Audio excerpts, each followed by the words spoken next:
Max Verstappen to Mercedes exclusive, F1 expert verdict on Lewis Hamilton dream team. That is the verdict of F1 expert Tony Jardine, who admits Hamilton could stop Verstappen joining the Brackley-based team.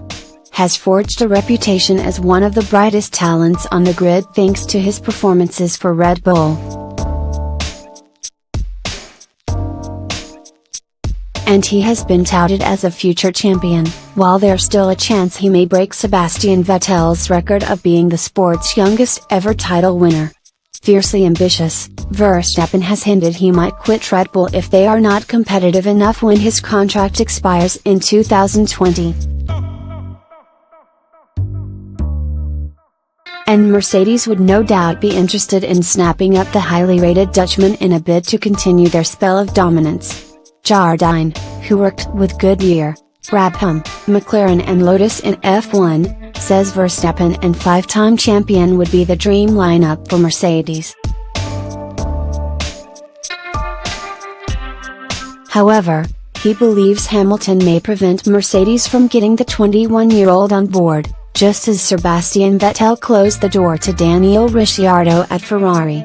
It would be the dream team, wouldn't it? Jardine exclusively told Express Sport, when asked if Verstappen could join Hamilton at Mercedes in 2020. Mercedes would love to be able to do that. I'm sure Verstappen would love to go to Mercedes if they're still very competitive.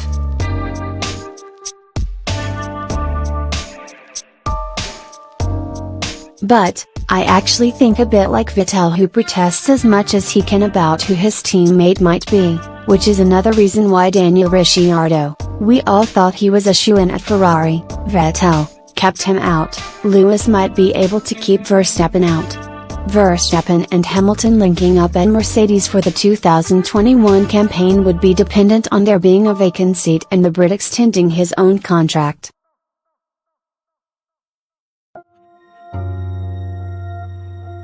Jardine, though, reckons Hamilton might join Ferrari at the end of his current deal. And he says Mercedes could then pounce for Verstappen to replace the 34-year-old. But, then again, if Hamilton is going off to Ferrari, and Verstappen goes to Mercedes, then that's great, Jardine added. Verstappen recently suggested he would only join Mercedes or Ferrari if Hamilton or Vettel respectively were not with their current teams. When I think of my own career, it is not convenient to sit next to Hamilton or Vettel right now, Verstappen said. Although I would absolutely do it if I had no other choice. I believe that with Red Bull I can also become champion, as long as we have the right package together. Verstappen, Hamilton and Vettel will be desperate to secure glory over the course of the 2019 season. Jardine thinks Hamilton will come out on top, with last year's runner-up Vettel slipping to third. A shot in the dark, I'd go Hamilton, Verstappen and then Vettel, Jardine said, when asked to name his top three for 2019.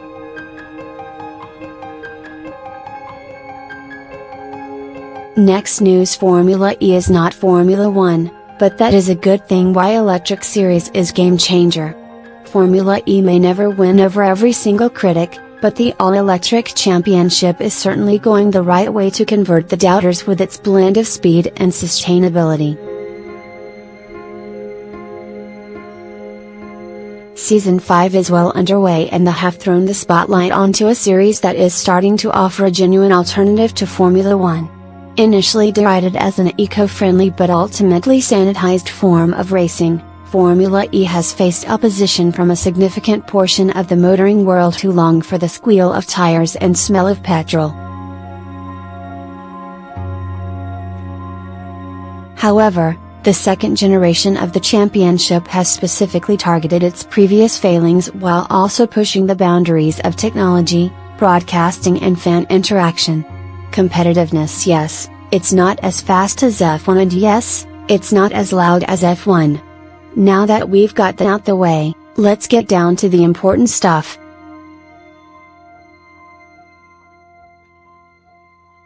The new Gen 2 car has the ability to reach impressive speeds of up to 174 miles per hour, while the battery power units create a whirring crescendo that, while not as evocative as screaming cylinders, still set the pulse racing.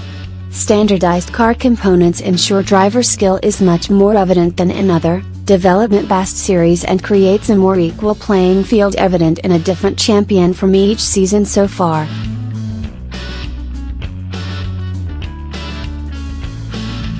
Formula E has previously been labeled as a retirement home for F1 drivers, but this is no longer the case with including Stoffel Vandoorne and Pascal Wehrlein. The simple truth is that a diminishing entry list means there are not enough seats for the world's top drivers in F1, and Formula E offers a viable career opportunity as opposed to a dead end. The on-track action is frenetic with standardized aerodynamic packages allowing the cars to follow nose to tail and carry out unassisted passes, while the new attack mode has added a unique variable. Meanwhile, a far more relaxed attitude to penalties demonstrated by Jean-Eric Vergne avoiding punishment for a late lunge on Sam Bird last time out in Morocco encourages overtaking and prevents farcical grid drops after qualifying.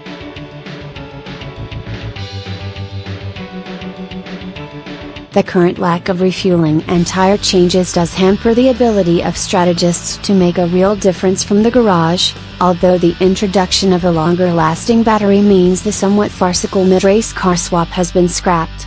There was a perfect example of how the championship has an ability to deliver lights to flag action that more than holds its own in comparison to F1, where there have been just 3 different title winners since the start of the 2010 season.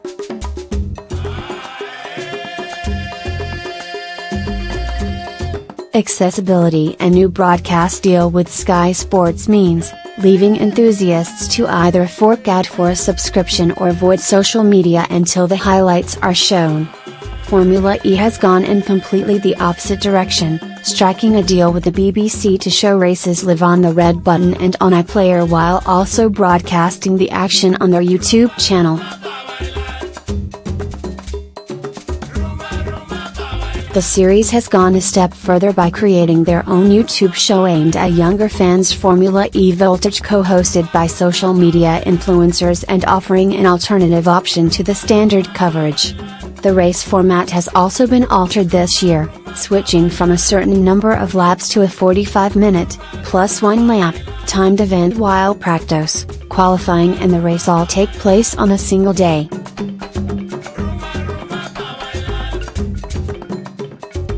Compared to a typical race time of an hour and a half for F1, this compact setup is far more likely to catch and then hold the attention of casual viewers as well as appeal to families. Controversy: everyone loves a bit of needle in sport, and Formula E has plenty of that among the current crop of drivers. Brazilians Nelson Piquet Jr. and Lucas Di Grassi actively despise each other and never pass up an opportunity to land a cheap shot in interviews, while 2015 16th champion Sebastian Buemi is not shy about ruffling feathers if he feels he's been wronged. Rookie Oliver Rowland had no qualms about it in practice ahead of the Marrakesh Prix, while Alexander Sims endured the nightmare of tangling with his teammate Antonio Felix da Costa when set for a 1-2 finish in the race, although the BMW Andretti boys have already made up and moved on. Meanwhile, the arrival of Ente's no-holds-barred approach has been a breath of fresh air for F1, but the championship is still severely lacking the characters of yesteryear. Kevin Magnussen is another who could start a fight in an empty room, but with so much money involved in sponsorship and endorsements, drivers are often unwilling to rock the boat in fear of angering their team and subsequently harming their career.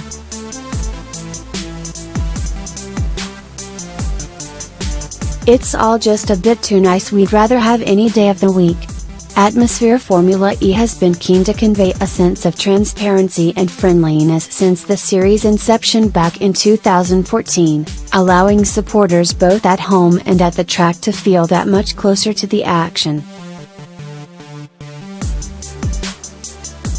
fan boost lets viewers actively influence the outcome of a race, while dedicated fan zones have been growing in scale and popularity with activities such as electric karting and simulator racing, as well as live entertainment and child-friendly areas.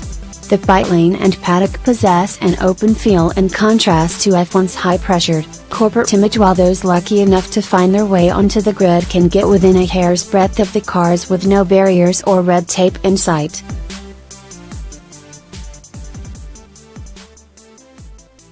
Teams actively welcome media into their garages and engage with supporters as the whole field demonstrates a commitment to raising the profile of the sport, a lesson Ferrari would do well to heed.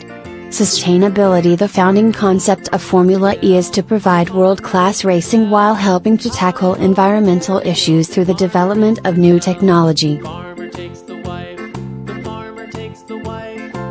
The championship is at the forefront of pioneering energy solutions designed to combat air pollution and climate change, subsequently triggering a shift in the motoring industry as a whole.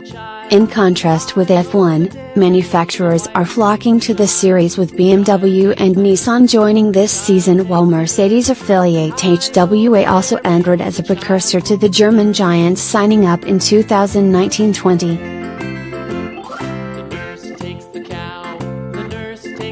Audi and Jaguar are other big names among the entrants of a burgeoning championship that is designed to advance road car engineering through competition.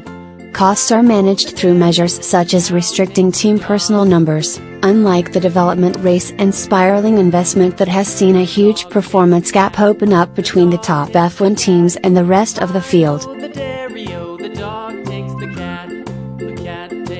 Meanwhile, the choice of city center circuits and a lack of parking facilities encourage fans to use public transport and lower their carbon footprint, while initiatives such as the removal of plastic bottles from events have been introduced. The long-term future of the all-electric championship looks secure with such sustainable planning and weighty backing, offering a hopeful alternative to F1, which is arguably stagnating under the current rules and regulations.